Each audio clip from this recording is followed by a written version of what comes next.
بسم اللہ الرحمن الرحیم۔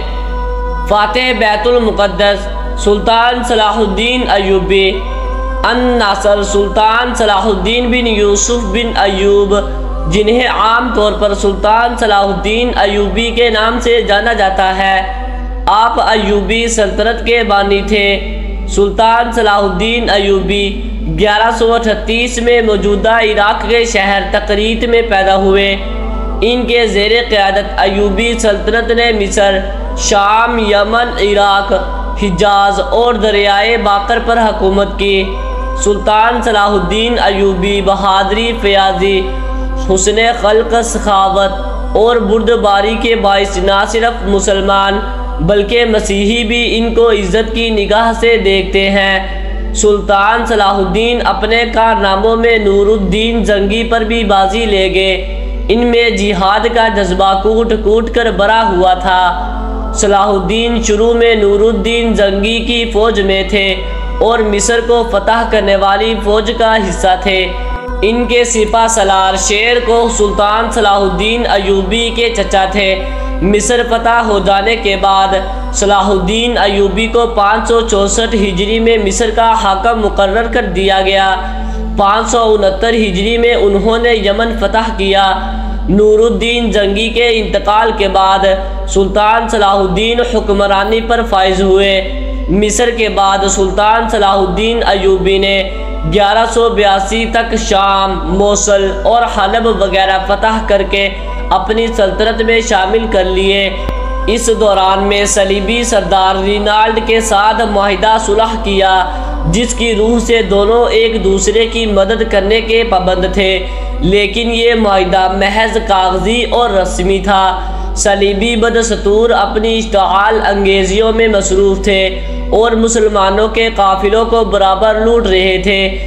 1186 میں مسیحیوں کے ایک ایسے ہی حملے میں رینالڈ نے یہ جسارت کی کہ حجاز مقدس پر حملہ آور ہوا۔ صلاح الدین ایوبی نے ان کی سرگرمیوں کی روک تھام کے لیے فوراً اقدامات کیے اور رینالڈ کا تعاقب کر کے اسے حطین کے مقام پر جا لیا۔ 1187 کو حطین کے مقام پر تاریخ کی خوفناک جنگ کا آغاز ہوا۔ اس جنگ کے نتیجے میں 30,000 عیسائی ہلاک ہوئے اور اتنے ہی قیدی بنا لیے گئے۔ رینالڈ گرفتار ہوا اور سلطان نے اپنے ہاتھ سے اس کا سر قلم کیا۔ دراصل رینالڈ نبی پاک صلی اللہ علیہ وسلم کی شان میں برملا طور پر گستاخی کیا کرتا تھا اور سلطان نے اسے اپنے ہاتھوں سے مارنے کی قسم کھائی ہوئی تھی۔ حطین کی فتح کے بعد سلطان صلاح الدین ایوبی نے بیت المقدس کی طرف رخ کیا۔ ایک ہفتہ تک خونریز جنگ کے بعد مسیحیوں نے ہتھیار ڈال دیے اور رحم کی درخواست کی۔ بیت المقدس پورے 88 سال بعد دوبارہ مسلمانوں کے قبضے میں آیا اور تمام فلسطین سے مسیح حکومت کا خاتمہ ہو گیا۔ بیت المقدس کی فتح سلطان صلاح الدین ایوبی کا عظیم الشان کارنامہ تھا۔ انہوں نے مسجد اقصیٰ میں داخل ہو کر نور الدین زنگی کا تیار کردہ منبر اپنے ہاتھ سے مسجد میں رکھا اور اس طرح نور الدین زنگی کی خواہش ان کے ہاتھوں پوری ہوئی۔ بیت المقدس پر فتح کے بعد یروشلم کی وہ مسیحی حکومت بھی ختم ہوئی جو فلسطین میں 1099 سال سے قائم تھی۔ بیت المقدس پر تقریباً 761 سال مسلسل مسلمانوں کی حکومت رہی۔ بالآخر 1948 میں امریکہ، برطانیہ، فرانس کی سازش سے فلسطین کے علاقہ میں یہودی سلطنت قائم کی گئی اور بیت المقدس کا نصف حصہ یہودیوں کے قبضے میں چلا گیا۔ 1967 کی عرب اسرائیل جنگ میں بیت المقدس پر اسرائیل نے پھر قبضہ کر لیا، جو کہ آج تک جاری ہے۔ سلطان صلاح الدین ایوبی بڑے بہادر اور فیاض تھے۔ لڑائیوں میں انہوں نے مسیحیوں کے ساتھ اتنا اچھا سلوک کیا، مسیح آج بھی ان کی عزت کرتے ہیں۔ 4 مارچ 1193 صلاح الدین ایوبی انتقال کر گئے۔ انہیں شام کے موجودہ دارالحکومت دمشق کی ایک مسجد امیہ کے نواح میں سپرد خاک کیا گیا۔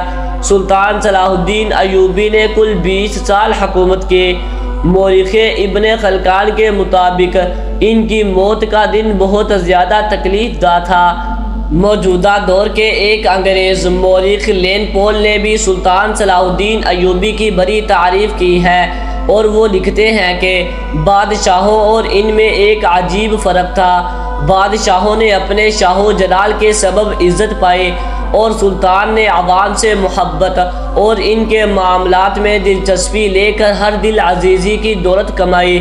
سلطان صلاح الدین ایوبی اگرچہ ایک دانش مند اور قابل حکمران تھے، لیکن وہ خود کو رواجی تصور سے آزاد نہ کر سکے۔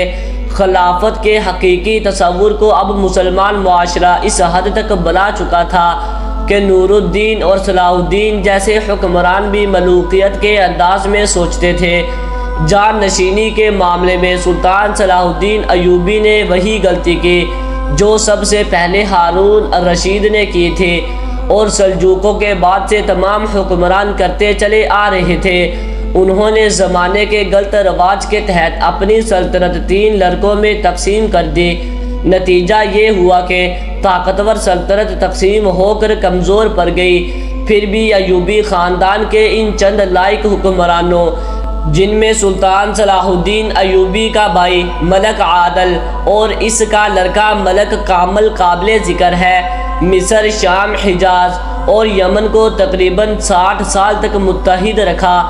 648 ہجری میں ایوبی خاندان کی حکومت ختم ہو گئی اور ان کی جگہ ترکوں کی حکومت قائم ہوئی جو مملوک کہلاتی تھی۔ امید ہے کہ آپ کو ویڈیو اچھی لگی ہوگی۔ ویڈیو اچھی لگی ہے تو ویڈیو کو لائک ضرور کر دیں اور چینل کو بھی سبسکرائب کر دیں تاکہ اس طرح کی انفارمیٹیو ویڈیوز آپ کے پاس بر وقت پہنچتی رہیں۔ شکریہ۔